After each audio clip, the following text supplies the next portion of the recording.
지난해 11월 3일 정부의 부동산 대책 발표 이후 과열됐던 청약시장의 열기가 식고 또 집값은 한풀 꺾인 분위기입니다. 대내외적 여건 때문에 당분간 집값이 오르긴 힘들다는 전망이 많습니다. 강진원 기자입니다. 재건축이 추진되고 있는 서울 강남 지역의 대규모 아파트 단지입니다. 지난해 10월 12억 원 선에 거래되던 전용 면적 76.79제곱미터의 가격이 최근엔 1억 원가량 떨어졌습니다. 전매 제한과 청약 요건 강화 등 부동산 시장 안정화 방안을 담은 11.3 대책이 여파입니다. 이제 11.3 대책으로 인해서 이제 전매 제한이 걸리다 보니까 이제 신규 분양 시장 같은 경우에는 사실은 많이 어려워진 게 있고요.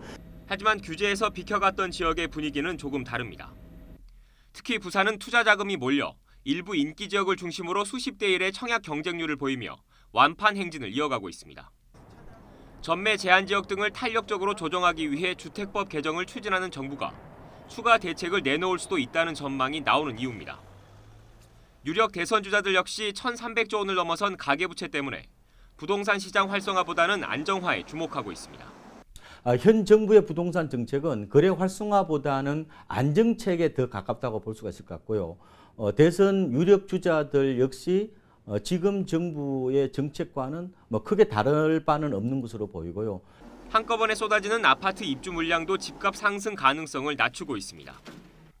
올해 전국의 아파트 입주 예정 물량은 37만 가구로 지난 1999년 이후 최대 규모입니다. 내년엔 이보다 더 많은 42만여 가구가 풀립니다. 정부가 판단하는 연평균 적정 아파트 공급 물량 27만 가구를 훌쩍 뛰어넘는 초과 공급입니다.